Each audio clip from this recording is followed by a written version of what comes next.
Notre prochain invité, c'est M. Stéphane Lévesque. Il est vice-président provincial de la Fraternité des travailleurs et travailleuses du préhospitalier du Québec et aussi président du Comité d'action citoyenne de l'Île-et-Nord. Stéphane, bonjour. Bonjour, Michel. Stéphane, je ne sais pas par où commencer, mais là, on va le garder avec nous pour les deux portions d'entrevue parce que ça fait beaucoup de choses à jaser. D'abord, c'est que le 5 juin dernier, on apprenait que la conversion d'horaires de faction en maintien avec des horaires à l'heure. Vous allez nous expliquer exactement ce qu'il y en est, là. Bon, ça fait 8 ans que vous travaillez là-dessus. Et là, le 5 juin dernier, on apprenait que c'était fini les horaires de faction et que là, on y allait avec des horaires de 12 heures. Alors, c'est ça, oui. Bon. Moi, Stéphane, d'abord, bonjour Stéphane, puis merci d'être là, parce que ça fait longtemps que je vous attends, depuis le 5 juin que je vous attends, que vous veniez nous parler de ça. Si on remonte dans le temps, bon, vous me disiez dans l'entrevue que ça fait 8 ans. 8 ans, oui. D'où tout ça est parti? Comment ça a commencé que vous vouliez... D'abord, est-ce qu'il y a 8 ans, c'était les horaires de faction? Horaires de faction. Nouveau gouvernement qui venait de rentrer, la CAQ venait de rentrer en 2018. La députée de l'époque, Marie-Ève Proulx, est en fonction. Là, j'ai voulu faire une approche, justement, pour avoir son appui pour la conversion. Mais est-ce que vous l'aviez demandé au gouvernement précédent? À ce moment-là, moi, comme je te dit, il y avait, au niveau syndical, il y avait des demandes qui avaient été faites. Mais là, parce que moi, j'ai pris vraiment le dossier en main pour notre région ici, là, c'est vraiment en 2018, oui. OK. Exactement. Puis, c'est ça, j'avais demandé de l'appui de Marie-Ève Proulx, ce côté-là. Je dois t'avouer que c'était un petit peu difficile, le contact auprès de cette personne-là. Mais quand même, avec l'aide des médias, tout ça, là, pour justement talonner pourquoi tu ne rencontres pas Stéphane, il veut te parler. Tout ça, on a eu des rencontres. J'ai expliqué en détail la situation. J'étais accompagné à ce moment-là d'un représentant de Par Action, puis un représentant de mon syndicat provincial. Malgré, l'histoire nous dira que justement, ça n'a pas vraiment évolué de ce côté-là, malheureusement. Là. Puis par la suite, avec l'arrivée, il est arrivé la course électorale, comme tu te rappelles, en 2022. À l'automne 2022, ça a commencé. Alors, j'étais actif encore une fois dans ce moment-là. J'étais heureux de voir que le dossier de l'horaire de faction de Saint-Jean-Port-Joli, c'était l'un des 3 dossiers majeurs qui touchaient notre région. J'ai pu rencontrer à 2 reprises tous les candidats, dont ils sont venus même une fois chacun à la caserne de Saint-Jean-Port-Joli. Puis, quelques mois plus tard, là, j'ai rencontré le dernier candidat là, qui n'était pas venu là, pendant la course électorale. Qu'est-ce qui fait que ça a pris 8 ans, même plus, là? Oui. Parce que, oui. probablement que vos prédécesseurs avaient déjà commencé à travailler le dossier là, avant 2018. Mais c'est quoi, Stéphane? Comment ça que ça a pris 8 ans? Parce que, bon, il faut le dire, là, le service ambulancier était déficient là, avec les horaires de faction. C'était pas optimal, comme on peut dire. C'était pas optimal. Puis moi, déjà, quand j'ai vu que ça fonctionnait pas au niveau de la CAQ, là, au début 2018-2019, je suis allé me chercher des alliés. À un moment donné, quand tu n'es pas assez fort tout seul, tu vas chercher du monde pour t'aider. Alors, j'ai approché justement la municipalité de Saint-Jean-Port-Joli. Plus concrètement, M. Stéphane Lard, directeur général de Saint-Jean-Port-Joli. Et ensemble, on a élaboré une résolution. Ensemble, et c'était proposé au niveau de la municipalité de Saint-Jean-Port-Joli. C'était approuvé. Puis par la suite, c'était proposé à toutes les municipalités de la MRC Lillet. Le maire de Saint-Jean-Port-Joli est préfet de la MRC, ça donne un coup de main? À l'époque, il ne l'était pas. OK. C'était Mme Caron, si je me souviens bien, qui était là, qui était préfet à ce moment-là. Par contre, lui, il a fait preuve de leadership et j'ai eu son appui constant là, durant toutes ces années-là. Je l'avais vraiment, là, je le sentais vraiment, puis il était de bons conseils également. Alors, ce qu'on a fait, c'est, avec cette résolution-là, c'était repris à travers toutes les municipalités de la MRC de Lillet et ça a été envoyé au ministère de la Santé, ça va être envoyé au bureau de la CAQ, puis au C3G Chaudière-Appalaches. Là, honnêtement, Michel, à partir de cette étape-là, j'ai dit, ça va déboucher, je veux dire, c'est une demande de la population par leur voix de leurs représentants au municipal, mais force est de constater que ça n'allait pas bouger, c'était pas assez, hein? Alors, par la suite, on évolue un petit peu dans le temps. On se ramasse à l'année 2022. Course électorale au provincial. Alors, ça me donne l'occasion de rencontrer toutes les parties, vous expliquer c'est quoi la situation. Les dirigeants, j'ai perçu qu'ils n'étaient pas au courant c'était quoi les horaires de faction. Il faut vraiment que je les explique la situation, tout ça. Tout le monde a été touché par la situation qu'ils trouvaient inacceptable d'ailleurs. Fait marquant, quand j'ai rencontré le candidat du Parti québécois, il dit Stéphane, on ne se parlera pas trop longtemps. Il m'a viré comment je pourrais dire ça, la plateforme électorale. Il dit, regarde, c'est écrit noir sur blanc. J'ai regardé ça, bon, c'est beau, regarde. Fait que, tu sais, je veux dire, j'ai eu leur appui vraiment là-dessus. Puis, malheureusement, encore une fois, ça n'a pas bougé. Fait que, par la suite, quand j'ai vu que ça n'a pas bougé, ben, j'ai dit, bon, je vais former un comité d'action citoyen. Je vais aller me chercher encore plus de monde de mon côté. On a formé ça en 2024, en mars 2024. Par la suite, ce qu'on a établi comme étape, comme processus, bon, on est allé faire un contact auprès de la Chambre de commerce Kamouraska-Lillet, expliquer encore la situation. J'ai eu leur appui. Ils ont repris la même résolution qu'en 2019. Ils l'ont approuvé auprès de leurs membres également. Fait que là, on avait quelqu'un d'autre de plus là, qui le demandait. Puis c'est ça. Au niveau des préfets, tous les préfets étaient à notre côté. On avait la Chambre de commerce. Là, je veux dire, de ce côté, qu'est-ce qui manquait? C'était une volonté politique, comme j'expliquais depuis le début. Au niveau de ces 3S, ils nous répondaient que la demande avait été faite, mais faute de budget du Conseil du Trésor, ben, ils ne pouvaient pas le mettre en fonction. Oui, parce qu'on parle de 800 000 de plus au budget. Oui, dans le temps, c'était 850 000, mais ça a monté à 960 000. Là, ça coûte 960 000 de plus pour avoir le service ambulancier en horaire à l'heure. C'est exactement, oui. Dans des dénors. Puis, on a eu une grosse décision à prendre au niveau du comité. Je ne l'ai pas pris tout seul, on l'a pris ensemble au niveau du comité.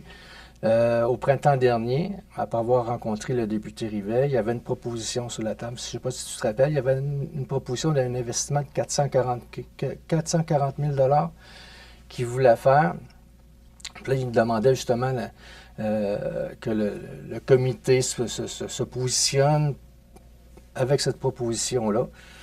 Mais avant de se positionner, on a dit, bon, on voudrait avoir les budgets, c'est comment ça va ventiler ce 440 000 $, c'est quoi? Parce que là, on ne comprenait pas, c'était moins de ce que ça coûtait faire une conversion complète. Fait que le député a dit, pas de problème, je vais vous en revenir là-dessus, je vais faire la demande au C3S. Puis quelques semaines après, malheureusement, un membre de son bureau nous a contactés, spécifiant que le C3S ne voulait pas partager aucune donnée. Alors, nous, ce qu'on a fait, le SCFP, Syndicat canadien de la fonction publique, on a utilisé leur service justement pour envoyer comme une genre de mise en demeure pour avoir ces données-là, chose qu'on a eue par la suite. Et après avoir observé les chiffres, c'est ce que ça disait, c'est que il a enlevé justement la deuxième ambulance à Saint-Jean-Port-Joli pour faire la conversion complète. Suite à ça, quand on a découvert ça, ben nous, on a dit, on maintient notre position. Tu avances d'un pas, mais tu recules de l'autre. Non, tu donnes d'une main, puis tu retires de l'autre. Ouais. Puis là, on a dit, c'est pas en retirant des ambulances sur le territoire qu'on va améliorer la situation. C'est sûr que l'ambulance, en étant convertie, le premier appel, la population va avoir un meilleur service, mais il en rentre d'autres des appels. Je veux dire, par la suite, le deuxième appel, ben là, à ce moment-là, il aurait fallu se fier sur une ambulance d'un territoire limitrophe qui aurait venu donner un coup de main, fait que ça rallonge les délais. Fait que là, on a pris position. C'était une position qui était difficile à prendre, mais on l'a pris. On a dit, garde, on veut la conversion complète 24 heures sur 24 et on veut maintenir le service de la deuxième ambulance. Et 100% ou rien? Oui, mais on est allé, on a joué en all-in, comme on peut dire. On va s'arrêter quelques instants, temps d'une pause, et Stéphane Lévesque nous revient pour maintenant nous dire comment ça se passe, parce que c'est officiellement entré en vigueur dimanche. Fait que on vous revient dans quelques instants. Je vous rappelle que notre invité aujourd'hui, c'est Stéphane Lévesque, qui est VP provincial de la Fraternité des travailleurs et travailleuses du préhospitalier du Québec et également président du comité d'action citoyenne de l'Île-et-Nord. On parlait d'horaires de faction qui ont été changés en horaires à l'heure. C'est comme ça qu'il faut le dire là, pour le service ambulancier à Saint-Jean-Port-Joli ou de l'Île-et-Nord. Maintenant, Stéphane, dimanche, et comme par hasard, vous étiez en fonction. Exact. C'était votre chiffre. Il n'y a pas de. Ouais, j'ai eu l'honneur de participer. Ça n'a pas été arrangé. Non, c'était organisé comme ça. Comment avez-vous savouré ce moment? Michel, je dois t'avouer que c'est à ce moment-là que j'ai réalisé que c'était du réel. Lorsque j'ai mentionné comme de quoi que le Mobile 87 se mettait en fonction pour un 12 heures de jour, là je me dis, bon, ça y est, c'est réel. Puis tu vois, pas longtemps après, on a eu tout de suite un appel de priorité 1 qu'on est parti dans un délai rapide. Là, dans moins d'une minute, on était déjà parti. Là, j'ai dit, garde, tu vois, tout de suite, on a les bienfaits. Alors qu'auparavant, ça aurait pris combien de temps pour répondre à l'appel? De jour, c'est 7-8 minutes, des fois peut-être 9 minutes, 10 minutes la nuit. Pourquoi, pour vous rendre? Parce qu'on attend les appels chez nous. À la maison? À la maison. Puis là, mettons, c'est la nuit, bien là, il faut s'habiller, chercher la voiture, l'amener à la caserne, attendre notre collègue, puis partir. C'est ça le délai. Puis surtout l'hiver, là, disons l'hiver, pendant que je dors, bien, la charrue passe, ça fait un roulet de neige, comme on dit, de 2 pieds, là. Il faut pelleter, il faut que je me fasse un trou pour sortir, là. Puis c'était pas adéquat. Fait que là, présentement, là, avec cette conversion-là, c'est bon pour notre population à nous, la MRC de Lillet, mais c'est bon aussi pour les populations des territoires limitrophes comme Montmagny. Montmagny, les 2 ambulances sont parties sur un appel. On en a 2 ambulances à Saint-Jean. Bien, il y en a une des 2 qui va s'approcher, qui va aller couvrir Montmagny. Tu comprends? Mais c'est 25 minutes, Saint-Jean-Port-Joli, Montmagny? Oui, mais on va en déplacer une, on va l'approcher tout de suite. On va en garder une à Saint-Jean, puis l'autre, on va l'approcher de Montmagny. Comme ça, s'il y a un autre appel qui rentre à Montmagny, bien, il y a déjà une ambulance proche qui est prêt à répondre à l'appel. Il y a 2 ambulances à Saint-Jean-Port-Joli, puis il y a 2 ambulances à Montmagny? Oui. Pour le territoire que vous avez à couvrir à Lillet ou à Saint-Jean-Port-Joli, on a le même nombre d'ambulances pour couvrir tout le territoire de Montmagny? Oui. C'est 2 ambulances 24 heures sur 24 à Montmagny. Oui, je comprends. Oui. Mais moi, je pensais qu'on avait 4-5 ambulances. Non. Ça veut dire que là, vous avez beaucoup d'ambulances pour une région moins grande à couvrir que la nôtre. On a 2 ambulances. Ça couvre quoi exactement? Oui, mais ce que je veux dire, c'est qu'à Montmagny, les ambulances qu'ils ont, là, les 2 ambulances sont toujours en fonction. 24 heures sur 24, les 2 ambulances. Il y en a 2. Oui, ils sont 24 heures en fonction, les 2. Tandis qu'à Saint-Jean-Port-Joli, il y en a une 24 heures sur 24. Mais la deuxième est juste effective 8 heures par jour. Là. De 8 heures à 16 heures, elle est juste effective 8 heures par jour. Après ça, on tombe avec une ambulance pour le reste du temps. OK. Puis là, il se passe quoi? À 16 heures, l'ambulance, ça fait quoi? Elle ne fonctionne pas, il n'y a pas personne dessus, on se fiche les ambulances auto. Imaginez, au début, la première proposition, ils voulaient l'enlever. Ça change quoi dans votre vie, Stéphane, à vous? Puis pour la population, là, si on parle pour la population, parce que je me suis vraiment battu pour la population, aussi, oui, ça va venir. Ouais. Pour la population, c'est un temps de réponse plus rapide. Ça avec le déploiement dynamique des ambulances sur le territoire. OK? À ce moment-là, comme là, présentement, quand on commence, on a 2 ambulances à Saint-Jean, on en laisse une à Saint-Jean, l'autre, on va la mettre à Lillet. Il rentre un appel à Saint-Cyril, bien, c'est celle de Lillet qui part, qui va faire l'appel. D'accord? Donc, pour la population, ce que ça veut dire, c'est quand ils font le 911, bien, tu as un délai plus court. Parce qu'en plus d'avoir un délai d'1 minute pour partir, moins d'1 minute pour partir, tu as de possibilité d'avoir déjà la chance d'avoir une ambulance qui est déjà proche d'où ce que va provenir l'appel. Au niveau des paramédics, mes paramédics, qu'est-ce que ça donne? Ça a créé 4 postes temps plein. Hey. 4 postes temps plein, exactement. Fait que ça, c'est 4 personnes de plus qui ont des postes temps plein. Ça va lui permettre justement de rester dans notre région, puis avoir une stabilité, une conciliation de travail-famille encore mieux. Puis, au niveau des temps partiels, ben c'est beaucoup plus intéressant pour eux faire des 12 heures que faire une horaire de faction pendant ces jours, là. Fait qu'à ce moment-là, quand on a besoin d'un temps partiel pour un remplacement, bien, quand ils viennent faire un chiffre, bien, qu'ils font que déjà 12 heures juste faire un chiffre, il ne reste pas gros de chiffre à faire pour être complété, là. J'entends une question qui m'est posée. Oui. Pendant 12 heures à Saint-Jean-Port-Joli, vous êtes en fonction. Oui. Mais vous n'avez pas des appels 12 heures, vous n'êtes pas occupé pendant 12 heures? Non. Vous faites quoi pendant tout ce temps-là? Il se passe quoi? Là, je parle aux paramédics. Oui. On fait quoi pendant 12 heures là, quand il n'y a pas d'appel? Ce qu'on peut faire, c'est des fois, on peut se promener, se déplacer un petit peu pour... ce qu'on fait ici à Montmagny, là. C'est ça, on peut se déplacer, mais comme de toute façon, même s'il n'y a pas d'appel, à ce moment-là, ils vont déplacer les ambulances pour pas toujours avoir la même qui reste à la caserne, puis que l'autre est au point d'attente. Là, présentement, la deuxième ambulance est au Petro-Canada à Lillet. Éventuellement, je pense qu'il y a des pourparlers qui se font pour avoir accès à la caserne de pompiers à Lillet, mais je pense que c'est pas réglé encore, là. Fait qu'il y a ça qui se fait. Puis ça, on revise nos protocoles à ce moment-là, puis faut être disponible. Je veux dire, quand ça sort, quand ça sonne, on part dans d'une minute. Stéphane, le temps passe vite. Oui. Je ne veux pas être rabat-joie, là, mais est-ce que c'est dans le ciment, cette entente-là, ou si c'est fragile? Écoutez, moi, je pense que ça serait difficile de retourner en arrière. Ce serait difficile. Là, présentement, le comité d'action citoyen, avec le résultat annoncé, puis qu'on vit présentement, on a obtenu 100% de ce qu'on visait. En réalité, le comité, il n'y a plus raison d'être, là, parce qu'on a eu ce qu'on voulait pour la population puis pour nos paramédics. Par contre, on va demeurer vigilant. On ne sait jamais de le futur qu'est-ce qu'il peut nous réserver. Si jamais il y a un recul ou quelque chose genre, c'est sûr et certain qu'on va revenir à la charge à ce moment-là. L'entente est signée pour combien de temps? Ça, là, présentement, c'est 960 000 récurrents. Mais on ne sait jamais. À un moment donné, il peut arriver des situations où le gouvernement peut faire des coupures. En santé, il n'y arrive pas de situation. Hein? Non, si je vous dis 1,3 milliard à coupure en santé, hein, ça dit quelque chose. Mais est-ce que vous êtes en train de me dire qu'on pourrait, je le dis vraiment avec un gros conditionnel, qu'on pourrait faire marche arrière? On ne souhaite pas, mais je veux dire, on ne sait jamais. On ne sait jamais, mais je ne penserais pas que ce soit envisageable. Mais si le cas échéant, on va être là pour... On va demeurer vigilant quand même, soyez-en assurés. Vous êtes...